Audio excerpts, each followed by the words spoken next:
Hello students, मैं C S Sharma physics faculty. अपन electricity के इस चैप्टर में रेजिस्टेंस रेजिस्टिविटी तक पढ़ चुके हैं। अब अपन उसके आगे स्टार्ट करते हैं इलेक्ट्रिक सर्किट पढ़ना। इलेक्ट्रिक सर्किट पढ़ना अपन स्टार्ट करते हैं तो सबसे पहले अपन पढ़ते हैं इलेक्ट्रिक सर्किट होता क्या है। इलेक्ट्रिक सर्किट, सर्किट का मतलब एक पाथ जिसके थ्रू क्या हो सकता है, इलेक्ट्रिसिटी फ्लो कर सकती है, उसको बोलते हैं अपन इलेक्ट्रिक सर्किट। तो होता क्या है, it is a continuous path. Continuous path का मतलब होता है डेडिकेटेड पाथ, मतलब बीच में से कहीं से टूटा हुआ नहीं होना चाहिए। Through which a current can flow is known as electric circuit. उसको अपन क्या बोल सकते हैं, इलेक्ट्रिक सर्किट बोल सकते हैं। ठीक है। An electric circuit consist of different elements such as battery, bulb, switches, connecting wires etcetera. मतलब जैसे अपन अपने घरों में देखते हैं तो इलेक्ट्रिसिटी फ्लो का होने के लिए अपने घरों में भी सर्किट्स बने हुए होते हैं जिनको अपन डोमेस्टिक सर्किट्स बोलते हैं, जिनमें बल्ब लगे होते हैं, फैन लगे होते हैं, स्विच लगे होते हैं, वायर्स लगे होते हैं। और बैटरी अपने घरों पे प्रेजेंट नहीं होती है, अपने घरों में बाहर से लाइट आती है जो एक पोटेंशियल डिफरेंस जनरेट करती है।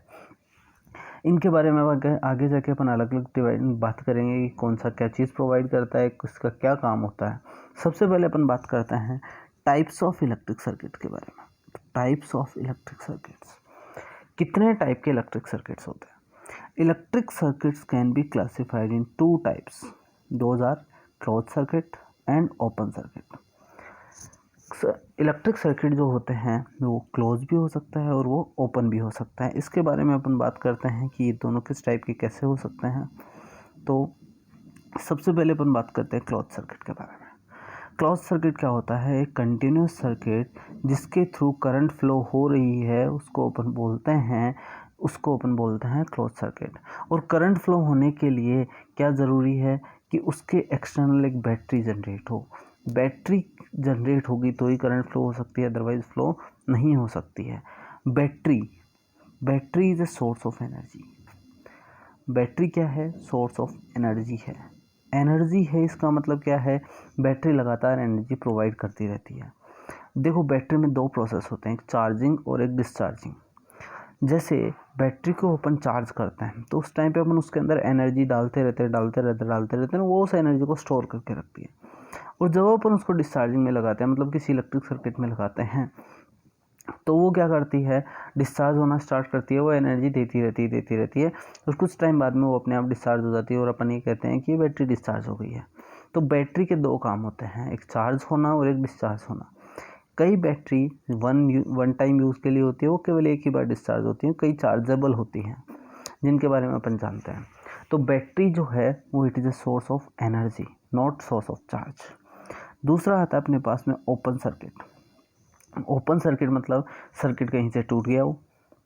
It is not a continuous circuit, so there will be no current flows even if connect an external battery in it. मतलब यहाँ पर सर्किट बीच में से टूट जाता है।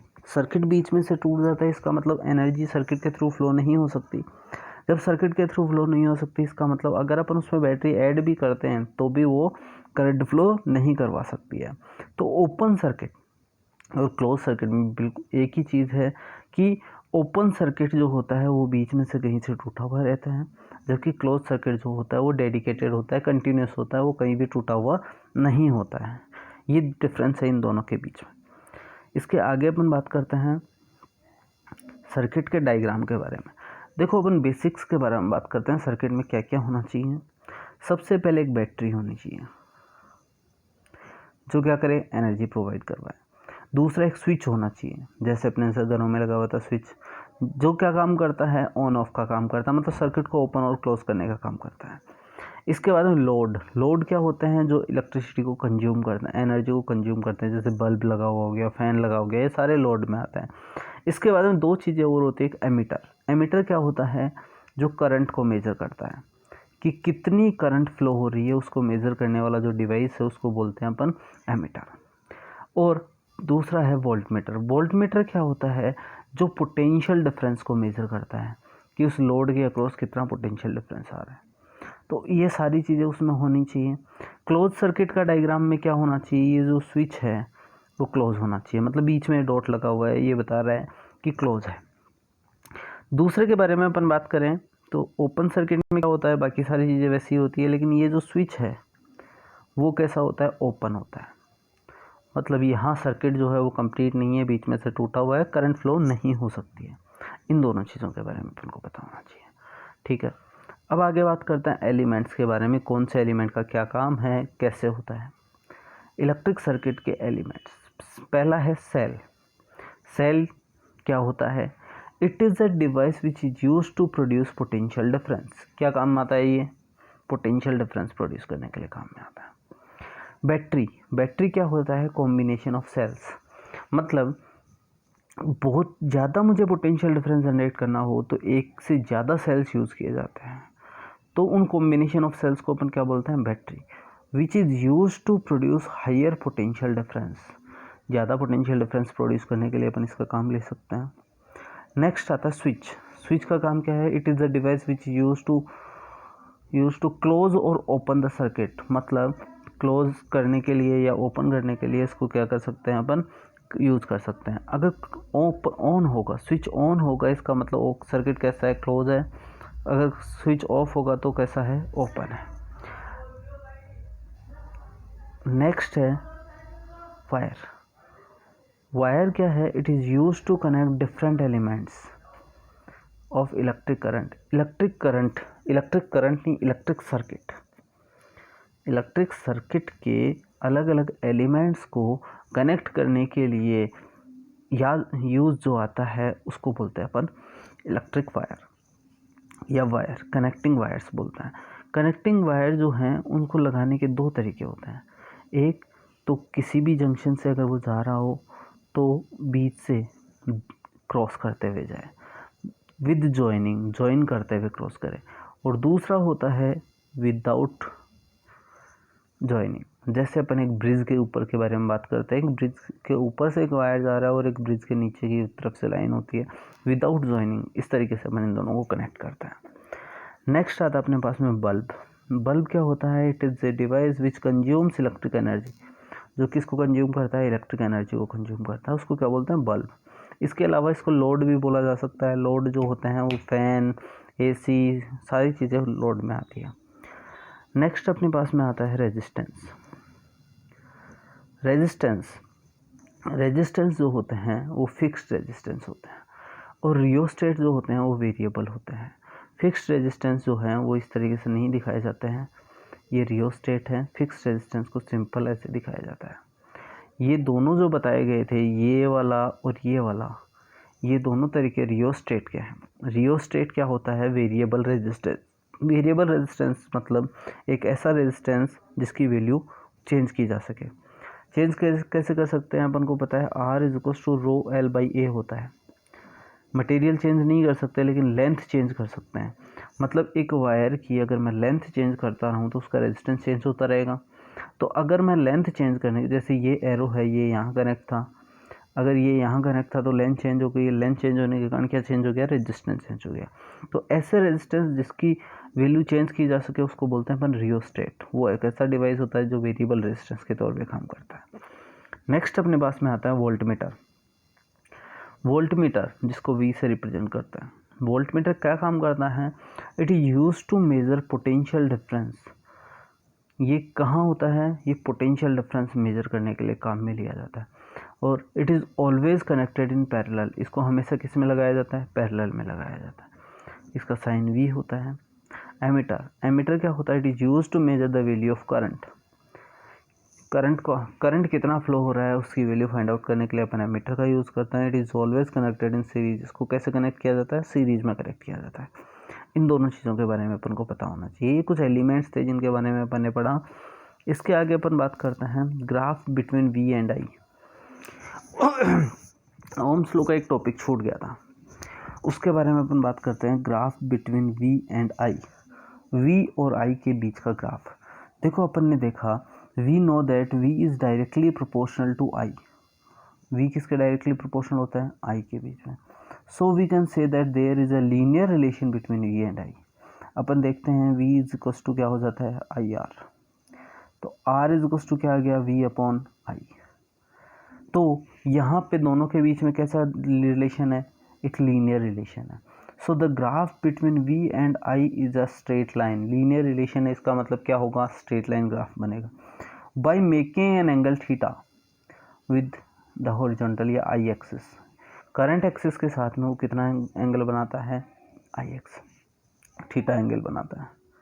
ठीक है, नोट डाल के क्या लिखा गया है, if the graph is in the form of horizontal line, अगर ग्राफ हॉरिजॉन्टल लाइन में हो जाए मतलब थीटा कितना आ जाए 0 डिग्री, तो उस कंडीशन में रेजिस्टेंस कितना हो जाएगा 0।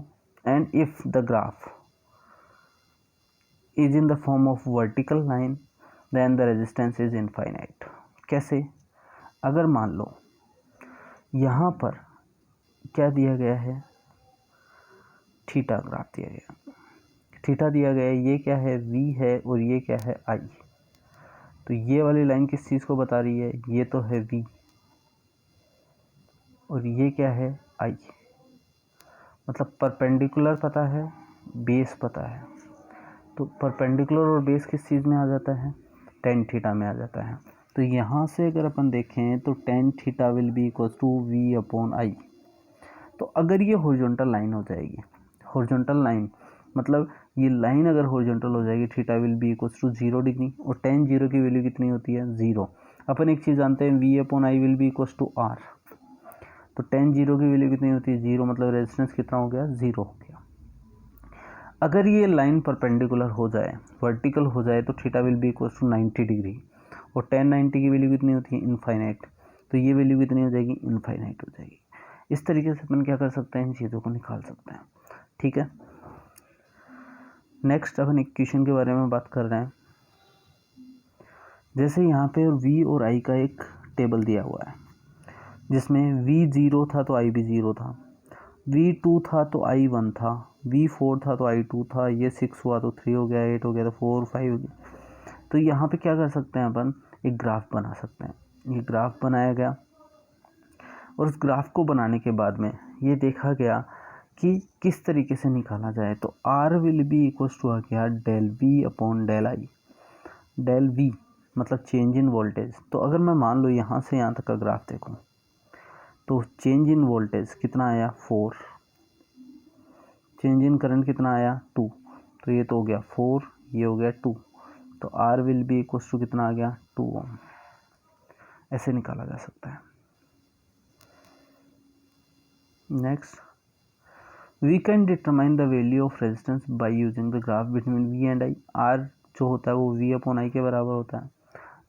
r क्या है, v है चेंज इन y एक्सिस, तो ये क्या है change in x axis. Upon 9th class में पढ़ चुके हैं, change in y axis upon change in axis, तो वो किसको बताता है, स्लोप ऑफ द ग्राफ या फिर टेन थीटा को बताता है।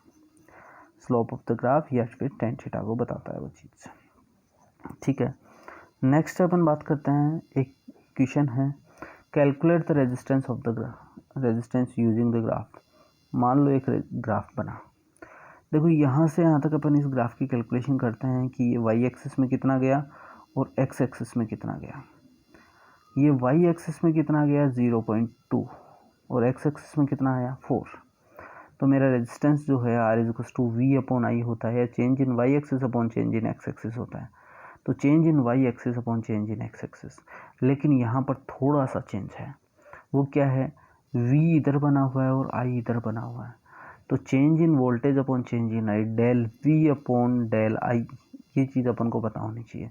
तो डेल v कितना है 4 और डेल i कितना है 0.2, तो डेल v तो जो है वो 4 है, ये 0.2 है, तो ये कितना हो गया 20 ओम। कितना आ गया 20 ओम। इस तरीके से अपन इस चीज़ को निकाल सकते हैं। Next, the following VI graph is shown for a conductor.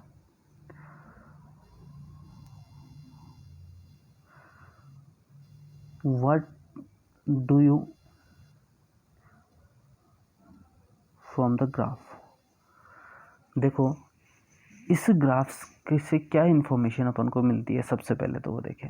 तो यहाँ देखो v और i के बीच का ग्राफ एक स्ट्रेट लाइन ग्राफ है, तो अपन क्या कर सकते हैं, v is directly proportional to i। पहली चीज़ तो state the law expressed here, कौन सा लॉ एक्सप्रेस्ड हुआ है, ओम्स लॉ एक्सप्रेस्ड हुआ है। Name the physical quantity which is represented by the slope of graph. Slope, V और आई का जो स्लोप है वो किस चीज़ को बताता है, रेजिस्टेंस को बताता है, और इसकी यूनिट क्या होती है, ओम होती है। इस तरीके से अपन इस इक्वेशन को सॉल्व कर सकते हैं।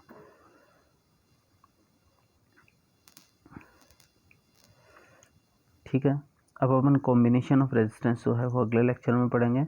अगले लेक्चर में कॉम्बिनेशन ऑफ रेजिस्टेंस, और उसके अगले लेक्चर में अपन रेजिस्टेंस, हीट वगैरह पढ़ के इस लेक्चर को कंप्लीट करेंगे। ठीक है, थैंक यू।